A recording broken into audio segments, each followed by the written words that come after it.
Vinde curar, vinde libertar nossos corações de toda opressão. Vinde transformar, vem incendiar, traz fogo do céu neste lugar. Incendeia minha alma, incendeia minha alma, incendeia minha alma, Senhor. O Senhor esteja convosco. Ele está no meio de nós. Proclamação do Evangelho de Jesus Cristo segundo João. Glória a vós, Senhor.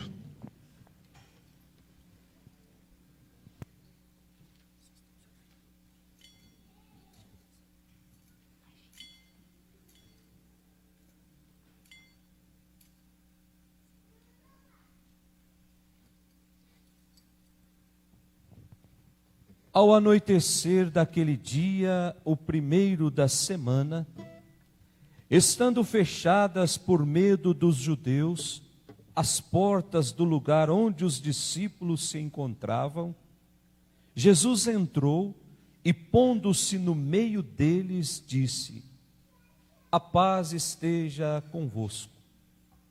Depois destas palavras, mostrou-lhes as mãos e o lado. Então os discípulos se alegraram por verem o Senhor.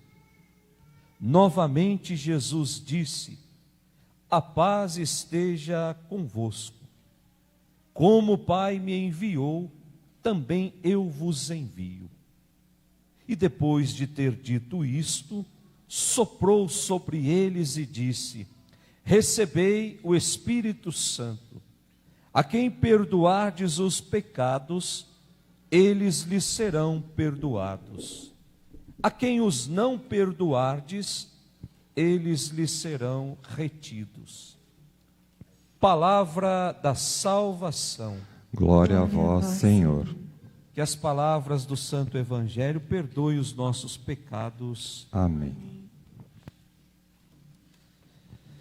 Caríssimos irmãos que nos acompanham pelas redes sociais, nós estamos celebrando nesse final de semana a festa de Pentecostes.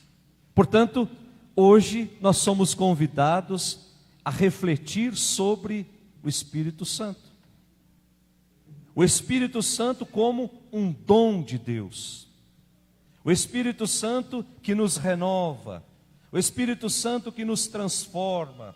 O Espírito Santo que nos liberta dos nossos guetos, das nossas falsas certezas. O Espírito Santo que faz nascer homem e mulher novinhos. E as três leituras que nós ouvimos hoje nos direcionam para celebrar essa festa. Primeira leitura, tirada lá dos Atos dos Apóstolos, o capítulo 2. Os versículos de 1 até o 11. Todo o capítulo 2 do livro dos Atos dos Apóstolos tem como único objetivo animar uma comunidade que estava meio desiludida. Animar uma comunidade que estava caminhando para a frustração. Porque o reino de Deus não chegava nunca. Os Atos dos Apóstolos foi escrito 50 anos depois de Cristo. Então eles estavam esperando aquela intervenção de Deus na história. E aí o texto que nós lemos hoje nos apresenta um monte de símbolos, um monte de imagens, uma linguagem até um pouco poética. Nós encontramos nessa primeira leitura algumas metáforas. Mas nós não podemos nos prender a isso.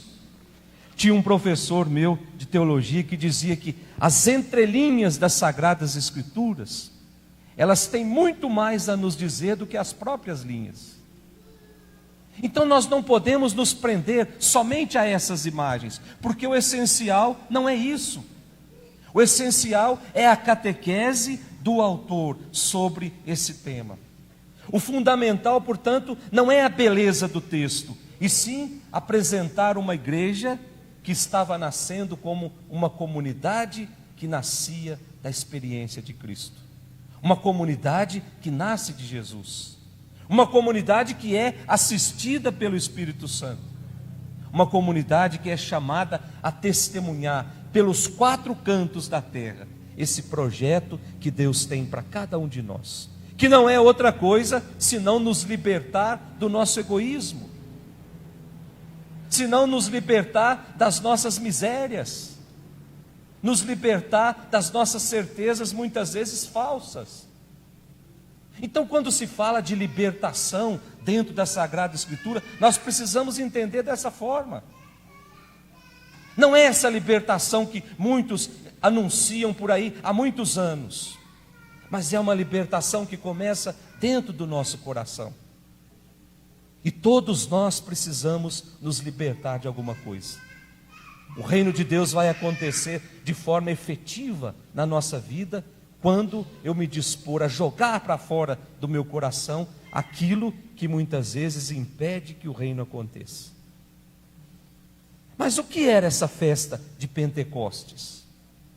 Era uma festa, nós aprendemos isso lá na nossa catequese, que os judeus celebravam 50 dias depois da Páscoa. Portanto, a Páscoa era uma festa judaica e Pentecostes também.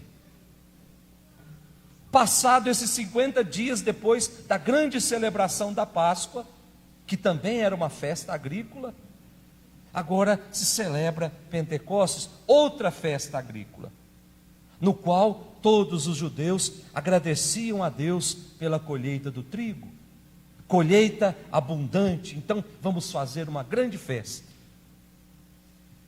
Aí lá no século I, eles mudaram a conotação dessa festa. Essa festa foi ganhando um outro significado. Passou a ser a festa onde se celebrava a aliança de Deus com o seu povo lá no Monte Sinai. E, ao mesmo tempo, a constituição do povo de Deus. E aí, o evangelista São Lucas, muito atento às coisas atuais, às coisas do seu tempo, ele situa nesse mesmo dia a festa do Espírito Santo. Olha só que coisa bonita, gente. Com isso, ele está dizendo que o Espírito Santo é essa lei dessa nova aliança, pois é o Espírito quem dinamiza a vida do cristão. É por ele, pelo Espírito Santo, que se constitui nova comunidade. É pelo Espírito Santo que se constitui povo de Deus.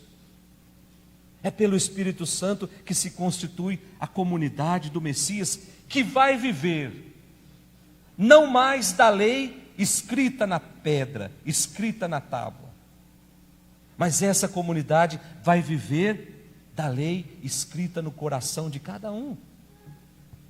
O evangelista São Lucas, nos Atos dos Apóstolos, está querendo nos ensinar assim. É o Espírito Santo que vai escrever no coração de cada discípulo quais são os passos que precisam ser dados a partir da experiência com ele.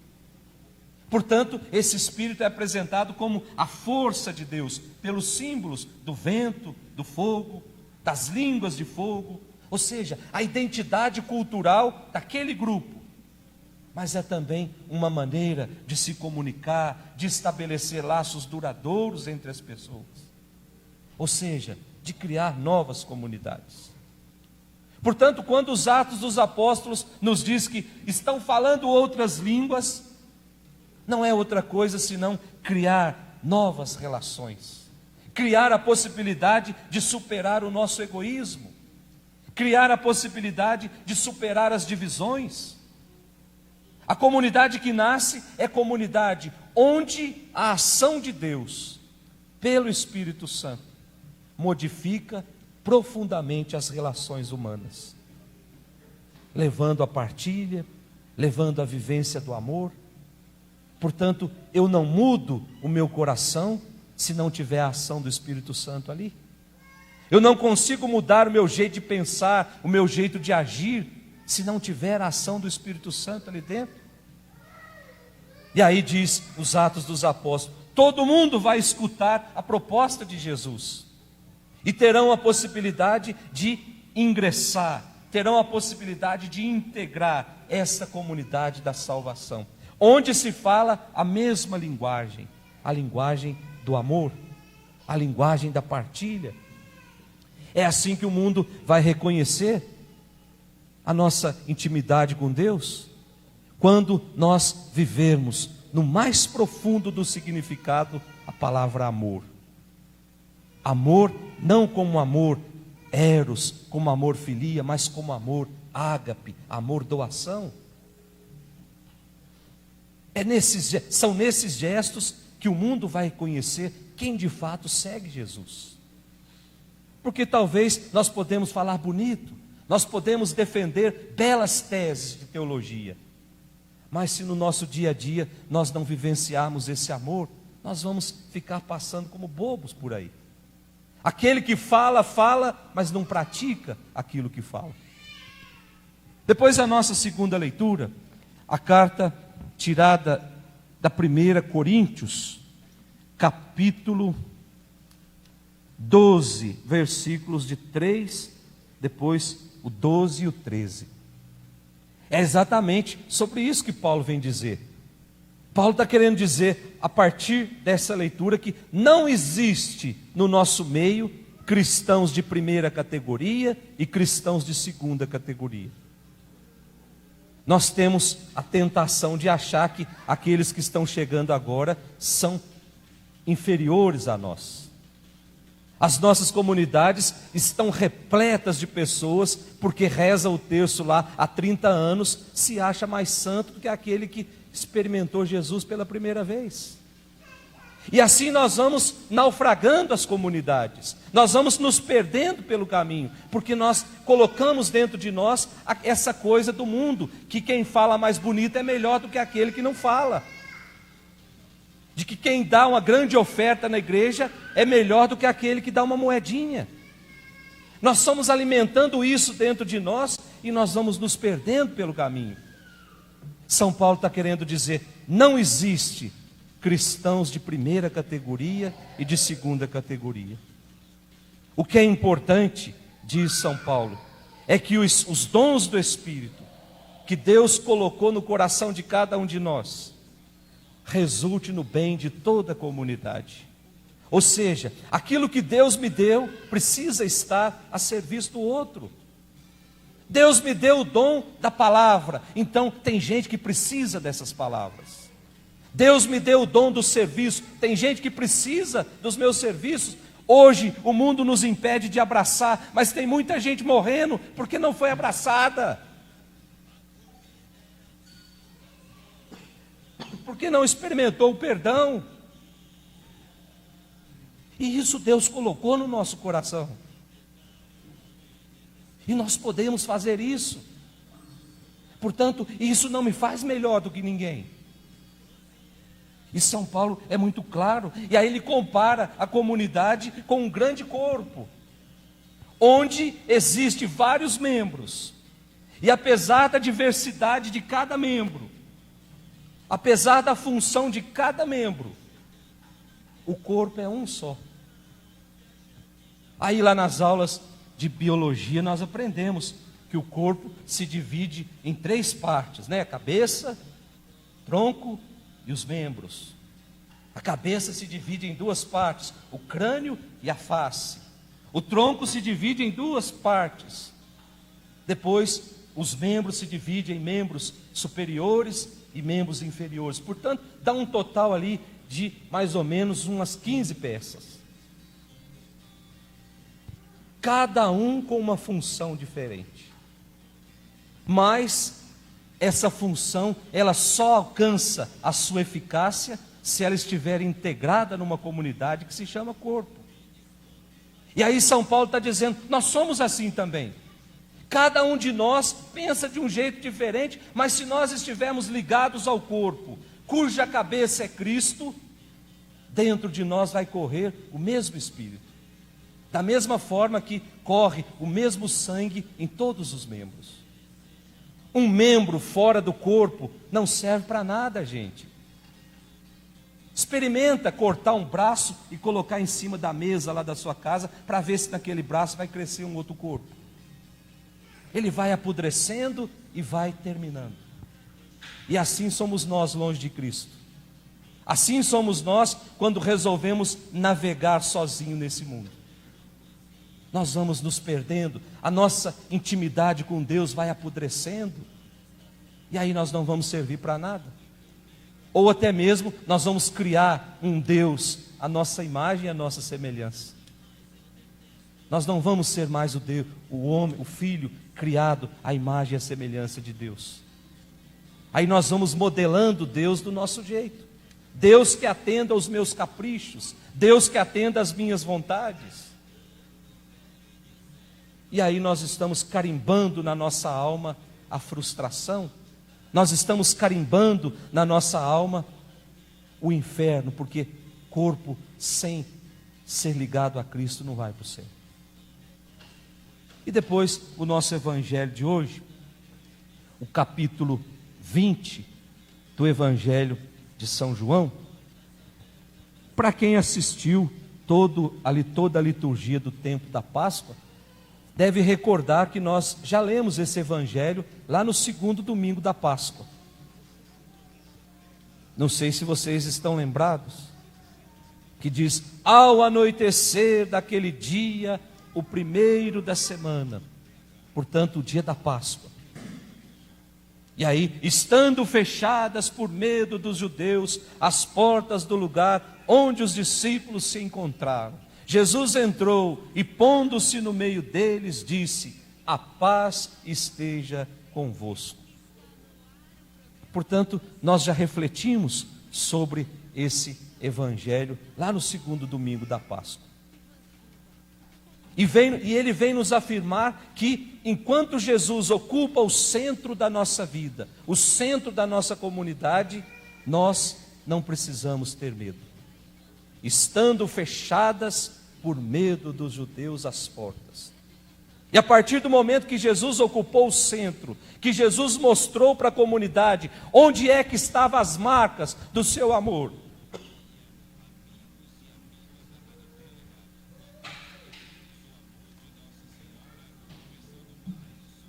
a comunidade se enche de alegria. Portanto, nós encontramos a fonte da alegria nas marcas do crucificado. Essa semana eu percebi que estava faltando alguma coisa nessa imagem, e nós descobrimos que era a coroa. Então, mais rapidamente, nós tecemos uma coroa e colocamos lá. Não porque nós queremos coroar Jesus, mas porque nós, ao olharmos para Ele, podemos identificar as marcas do seu amor para com cada um de nós. E quando nós mergulhamos, quando nós entramos nessas marcas, nosso coração se enche de alegria. Os discípulos se encheram de alegria. Versículo 20 do nosso evangelho de hoje. Em seguida, Jesus sopra sobre esta comunidade o Espírito Santo. Olha que coisa bonita, gente. A comunidade que enche o seu coração de alegria por reconhecer Jesus, ela recebe o Espírito Santo. E aí nós lembramos lá o livro do Gênesis, quando Deus cria o homem, quando Deus está passeando lá no jardim e de repente Deus resolve juntar um monte de terra e vai montando e forma o homem. E aí Deus sopra nesse homem o sopro da vida. Deus torna esse monte de barro um ser vivente. E agora Jesus repete o mesmo gesto. Jesus sopra sobre a comunidade o Espírito Santo. Com isso, Jesus está transmitindo a vida nova, a vida que faz nascer homem novo. E por fim, Jesus explica qual será a missão dos discípulos agora. Versículo 23 do nosso evangelho: a eliminação do pecado. E quem aceitar essa proposta vai fazer parte dessa família. os pecados a quem perdoardes serão perdoados. Portanto, vai fazer parte dessa família. Quem não aceitar, disse Jesus, não vai ser obrigado a aceitar, mas vai continuar percorrendo as margens, vai continuar se contentando com as sobras, vai continuar vivendo nos guetos que foi sendo criado ao longo da vida. Então peçamos, meus irmãos, nesta Eucaristia, que o Espírito Santo, Ele nos santifique. Peçamos nesta Eucaristia que o Filho nos salve. Peçamos nesta Eucaristia que o Pai nos recrie a cada manhã. E que o Espírito Santo, essa luz que vem do alto, nos explique todas essas palavras. Em nome do Pai, do Filho e do Espírito Santo. Acende em nós teu fogo.